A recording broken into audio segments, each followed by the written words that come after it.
ರಾಜ್ಯದ ರಾಜ್ಯಾಧ್ಯಕ್ಷರ ಮೇರೆಗೆ ನಮ್ಮ ಭಾರತೀಯ ಜನತಾ ಪಕ್ಷ ಎಲ್ಲ ಜಿಲ್ಲಾ ಕೇಂದ್ರಗಳಲ್ಲಿ ಭ್ರಷ್ಟ ಕಾಂಗ್ರೆಸ್ ಸರ್ಕಾರ ವಿರುದ್ಧ ಏನು ಆಡಳಿತ ನಡೀತಾ ಇದೆ, ಆಡಳಿತದಲ್ಲಿ ಭ್ರಷ್ಟ ಆಡಳಿತ ಮಾಡಿದಂಥ ಮಾಜಿ ಮಂತ್ರಿ ಹಾಗೂ ಈಗಿನ ಸಚಿವರು ಈ ನಾಗೇಂದ್ರ ಅವರ ಬಗ್ಗೆ ಏನು ಭ್ರಷ್ಟ ಮಾಡ್ಯಾರ ಅದರ ಬಗ್ಗೆ ನಮ್ಮ ಭಾರತೀಯ ಜನತಾ ಪಾರ್ಟಿ ಆ ಒಂದು ಮಂತ್ರಿಯನ್ನು ಕೆಳಗಿಳಿಸಬೇಕಂತ ಹೇಳಿ ನಾವೇನು ಧರಣಿ ಸತ್ಯಾಗ್ರಹ ಮಾಡ್ತಾ ಇದ್ದೀವಿ. ಈ ಧರಣಿ ಸತ್ಯಾಗ್ರಹಕ್ಕೆ ಬೀದರ್ ಜಿಲ್ಲೆಯಾದಂಥ ನೇತೃತ್ವ ವಹಿಸಿದಂಥ ನಮ್ಮ ಜಿಲ್ಲಾಧ್ಯಕ್ಷರಾದ ಸೋಮನಾಥ್ ಪಾಟೀಲ್ ಅವರೇ ಹಾಗೂ ಮಾಜಿ ಶಾಸಕರಾದ ಪ್ರಕಾಶ್ ಖಂಡ್ರೆ ಅವರೇ ಹಾಗೂ ವಿವಿಧ ಮೋರ್ಚಾದ ಎಲ್ಲ ಅಧ್ಯಕ್ಷರೇ ಹಾಗೂ ನಮ್ಮ ಭಾರತೀಯ ಜನತಾ ಪಕ್ಷದ ಎಲ್ಲ ಪ್ರಧಾನ ಕಾರ್ಯದರ್ಶಿ ಹಾಗೂ ಪದಾಧಿಕಾರಿಗಳೇ ಹಾಗೂ ಎಲ್ಲ ನಮ್ಮ ಭಾರತೀಯ ಜನತಾ ಪಾರ್ಟಿಯ ಸಭೆಯ ಸದಸ್ಯರೇ, ಈ ಒಂದು ಸಭೆಯ ಉದ್ದೇಶ ಏನಂದರೆ ಪ್ರಜಾಪ್ರಭುತ್ವ ವ್ಯವಸ್ಥೆಯಲ್ಲಿ ಜನರಿಗಾಗಿ ಜನರಿಂದಗೋಸ್ಕರ ನಡೆಯುವ ಸರ್ಕಾರವಿದು. ಜನರ ಏನೇ ಸೌಲಭ್ಯಗಳಿರಲಿ ಅದನ್ನು ನೆರವೇರಿಸಿಕೊಡೋದು ಮತ್ತು ಅವರ ಒಂದು ಬೇಡಿಕೆ ಈಡೇರಿಸುವುದು. ಈ ಬಡವರ SC ST ಆಗಲಿ ವಾಲ್ಮೀಕಿ ಇದ್ದಂಥ ನಿಗಮದಲ್ಲಾಗಲಿ ಬೇರೆ ಯಾವುದೇ ಇಲಾಖೆಯಲ್ಲಿ ಈ ಹಣವನ್ನು ಜನರ ಅಭಿವೃದ್ಧಿ ಆಗಿರ್ತವೆ. ಆ ಅಭಿವೃದ್ಧಿಯನ್ನು ಮಾಡದೆ ಅವರು ಯಾವುದೋ ಬೇರೆ ರೀತಿಯಲ್ಲೂ ಹಣ ವರ್ಗಾವಣೆ ಮಾಡಿ ನಮ್ಮ ಎಲ್ಲ ಬಡವರ ಒಂದು ಹಣವನ್ನು ಲೂಟಿ ಮಾಡಿ ಹಿಂದೆ ಇದ್ದಂಥ ಸರ್ಕಾರ ನಮ್ಮ ಬೊಮ್ಮಾಯಿ ಸರ್ಕಾರ. ಆ ಸರ್ಕಾರದಲ್ಲಿ ಹರೊಂದು ಇಲಾಖೆಗೆ ಆದಷ್ಟು ಡೆವಲಪ್ಮೆಂಟ್ ಕಡೆಗೆ ಎಲ್ಲ ರೊಕ್ಕ ಇಕ್ಕಿತ್ತು. ಯಾವುದೇ ಅಂತಂದರೆ ನಮ್ಮ ಭಾರತ ದೇಶದಲ್ಲಿ ಜನರ ಒಂದು ಅಭಿವೃದ್ಧಿ ಹೊಂದಿ ಜನರ ಬಡತನವನ್ನು ಹಿಂಗಿಸಿ ಅವ್ರ ಮೇಲೆ ಬರಬೇಕೆಂಬುದೇ ನಮ್ಮ ಭಾರತ ದೇಶದ ಜನಗಳ ಮತ್ತು ಪ್ರಜಾಪ್ರಭುತ್ವದ ಉದ್ದೇಶ. ಅದನ್ನು ಬಿಟ್ಟು ಭಾರತ ದೇಶದಲ್ಲಿ ಜನರಿಂದ ನಡೆಯುವಂತಕ್ಕಂಥ ಲೂಟಿಖೋರರಾದಂಥ ಈ ಮಾನ್ಯ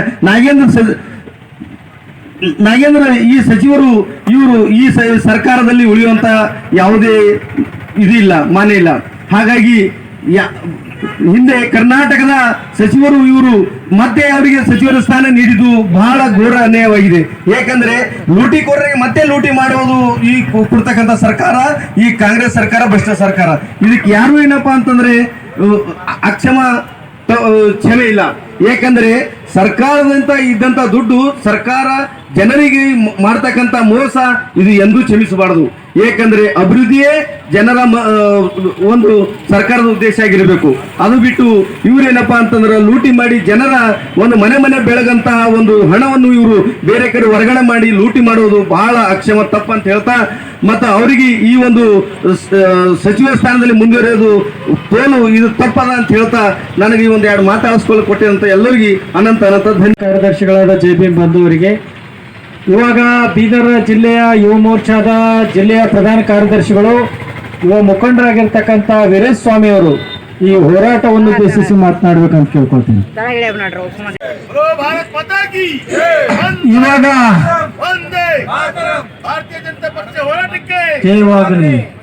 ಇವಾಗ ಈ ಹೋರಾಟವನ್ನು ಉದ್ದೇಶಿಸಿ ಬಾಲ್ಕಿ ಮಂಡಲದ ಅತ್ಯಂತ ನಮ್ಮ ಯಶಸ್ವಿ ಅಧ್ಯಕ್ಷರು ಮುಖಂಡರಾಗಿರ್ತಕ್ಕಂಥ ವೀರಣ್ಣ ಕಾರವಾರಿ ಅವರು ಈ ಹೋರಾಟವನ್ನು ಉದ್ದೇಶಿಸಿ ಮಾತನಾಡಬೇಕಂತ ಅವರಲ್ಲಿ ಕೇಳ್ಕೊಳ್ತೇನೆ.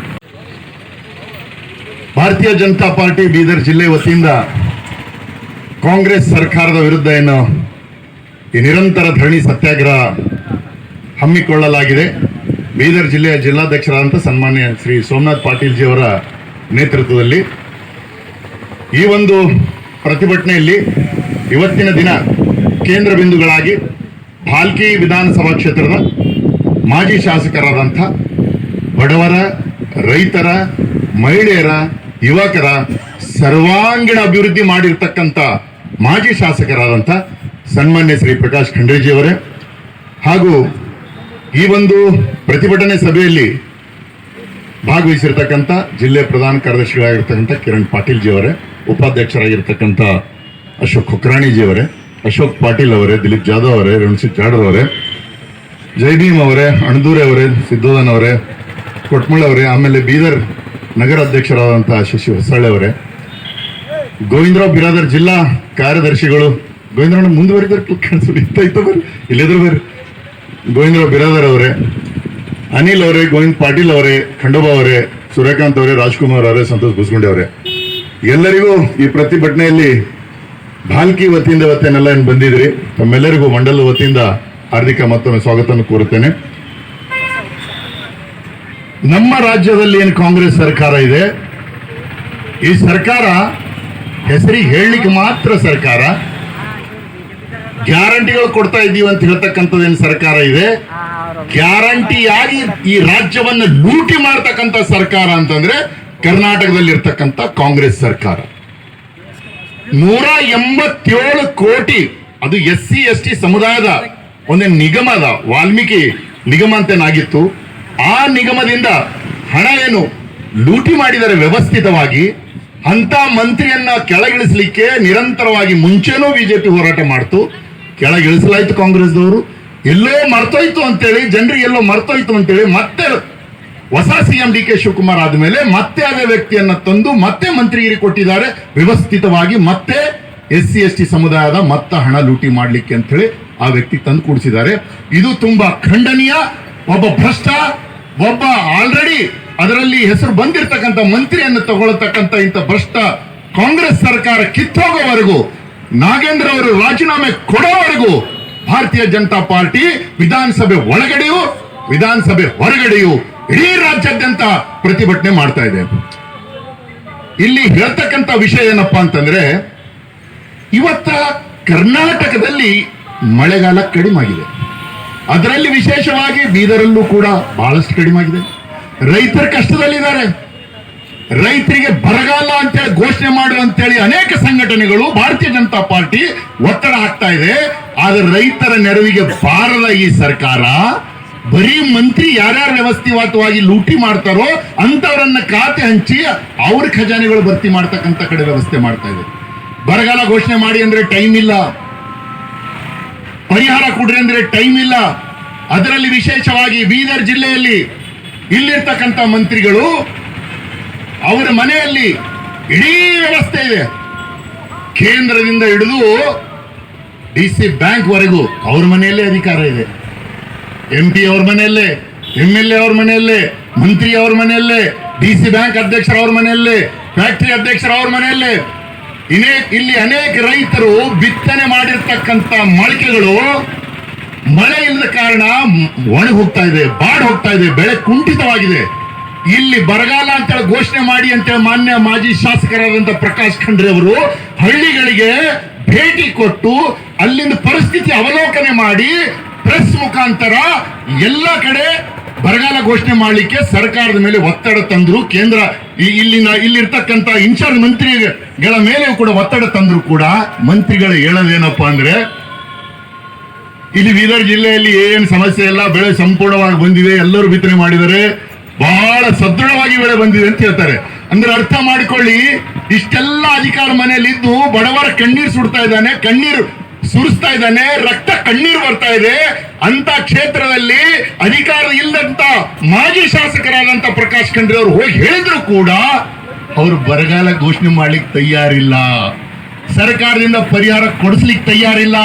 ನಮಗೆ ಎಂತ ನಾಯಕ ಬೇಕು? ಕೇವಲ ಒಂದು ಸ್ವಲ್ಪ ವರ್ಷ ಅಂದ್ರೆ 2 ಅವಧಿ ಪ್ರಕಾಶ್ ಖಂಡ್ರೆ MLA ಆಗಿದ್ರು ಕೂಡ ಸಂಪೂರ್ಣವಾಗಿ 10 ವರ್ಷ ಸಿಕ್ಕಿಲ್ಲ. ಇವಾಗಿರ್ತಕ್ಕಂಥ ಉಸ್ತುವಾರಿ ಮಂತ್ರಿಗಳ ಮನೆಯಲ್ಲಿ ಸುಮಾರು ವರ್ಷಗಳಿಂದ ಅವ್ರ ಮನೆಯಲ್ಲಿ ಅಧಿಕಾರ ಇದೆ. ಆದ್ರೆ ರೈತರ ಬಗ್ಗೆ ಕಾಳಜಿ ಮಾಡಿದ್ದು ಪ್ರಕಾಶ್ ಖಂಡ್ರೆ ಅವರು. ಅವರ ಅಧಿಕಾರಾವಧಿಯಲ್ಲಿ ರೈತರ ಕಲ್ಯಾಣಕ್ಕಾಗಿ ಬ್ರಿಡ್ಜ್ ಬ್ಯಾರೇಜ್ ಗಳನ್ನು ಸ್ಯಾಂಕ್ಷನ್ ಮಾಡಿಸ್ತಕ್ಕಂಥ ಏಕೈಕ ಭಾಲ್ಕಿಯ ಧೀರ ನಾಯಕ ಪ್ರಕಾಶ್ ಖಂಡ್ರೆ. ಇಲ್ಲಿ ಕಬ್ಬು ಬೆಳೀತಕ್ಕಂಥ ಏನ್ ರೈತರಿದ್ದಾರೆ, ಈ ರೈತರು ಬಲಿಷ್ಠ ಆಗಬೇಕು, ಕಮರ್ಷಿಯಲ್ ಕ್ರಾಪ್ ಕಬ್ಬು ಬೆಳಿಬೇಕು ಅಂತೇಳಿ ಅವರು ಬ್ರಿಡ್ಜ್ ಬ್ಯಾರೇಜ್ ಗಳು ಮಾಡಿಸಿದ್ರು, ಸ್ಯಾಂಕ್ಷನ್ ಮಾಡಿದ್ರು. ಆದ್ರೆ ಇಲ್ಲಿನ ಜನರ ದುರಾದೃಷ್ಟ, ಬರ್ತಕ್ಕಂಥ ದಿನಗಳಲ್ಲಿ ಇವತ್ತಿನ ಈಶ್ವರ್ ಖಂಡ್ರೆ ಅವರ ಮಾತಿಗೆ ಮರಳಾಗಿ ಜನ ಅವರಿಗೆ ಅಧಿಕಾರ ಕೊಡ್ತು. ಇವರು ಮಾಡಿಸಿರ್ತಕ್ಕಂಥ ಬ್ರಿಡ್ಜ್ ಬ್ಯಾರೇಜ್ ಗಳಲ್ಲಿ ಒಂದು ಹನಿ ಕೂಡ ನೀರು ನಿಲ್ಲಿಸ್ತಕ್ಕಂಥ ತಾಕತ್ತು ಇಲ್ಲಿವರೆಗೆ ಈ ಕಾಂಗ್ರೆಸ್ ಸರ್ಕಾರದಿಂದ ಆಗಿಲ್ಲ, ಈ ಉಸ್ತುವಾರಿ ಮಂತ್ರಿಗಳಿಂದ ಆಗಿಲ್ಲ. ಇಂಥ ಉಸ್ತುವಾರಿ ಮಂತ್ರಿಗಳಾಗ್ಲಿ, ಇಂಥ ಸರ್ಕಾರಗಳಲ್ಲಿ ಆಗ್ಲಿ ನಮಗ್ ಬೇಕಾ? ನಮಗ್ ಬೇಕಾಗಿರೋದು ಬಿಜೆಪಿಯ ನಾಯಕರ ಸರ್ಕಾರ. ಪ್ರಕಾಶ್ ಖಂಡ್ರೆ ಅವ್ರೇನ್ ಮಾಡಿದ್ರು, ಯಾವ ಹಳ್ಳಿಗೆ ಸಡಕಿದ್ದಿಲ್ಲ. ಅವ್ರ ಕಾಲಾವಧಿಯಲ್ಲಿ ಹುಡುಕಿ ಎಲ್ಲ ಹಳ್ಳಿಗಳ ಸಂಪರ್ಕ ಮಾಡಿದ್ರು. ಕಾರಣ ಏನು? ಹಳ್ಳಿಗಳ ರಸ್ತೆ ಜೋಡಣೆ ಆದ್ರೆ ಆ ಹಳ್ಳಿ ಅಭಿವೃದ್ಧಿ ಆಗ್ತದೆ.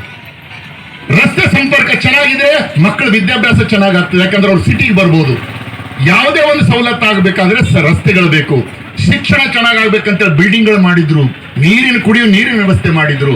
ಇಂಥ ಎಲ್ಲ ವ್ಯವಸ್ಥೆಯಲ್ಲಿ ಇರ್ತಕ್ಕಂಥ ಬಾಲ್ಕಿಯಲ್ಲಿ ಇವತ್ತು ಸುಮಾರು 18-19 ವರ್ಷದಿಂದ ಡಿಕ್ಟರ್ಶಿಪ್ ಲೀಡರ್ಶಿಪ್ ನಡೀತಾ ಇದೆ. ಪ್ರಜಾತಂತ್ರ ಅಂದ್ರೆ ಏನ್ ಗೊತ್ತಾ? ಜನರು ಏನ್ ಹೇಳ್ತಾರೋ ಅದು ಕೆಲಸ ಮಾಡ್ಬೇಕು. ಪರಿಸ್ಥಿತಿ ಹೆಂಗ್ ಬಂದು ಅಂದ್ರೆ ಬಾಲ್ಕಿಯಲ್ಲಿ, ಅದು ಬೀದರ್ ಜಿಲ್ಲೆಯಲ್ಲಿ ಅಷ್ಟೊಂದು ಪ್ರಭಾವ ಇದೇ ಇಲ್ಲ, ಬೇರೆ ವಿಷಯ. ಬಟ್ ಬಾಲ್ಕಿಯಲ್ಲಿ ಪರಿಸ್ಥಿತಿ ಹೆಂಗ್ ಬಂದಿದೆ ಅಂದ್ರೆ, ನಿಜಾಮನ ಕಾಲದಲ್ಲಿ ಇರ್ತಕ್ಕಂಥ ರಾಜರ ಆಡಳಿತ.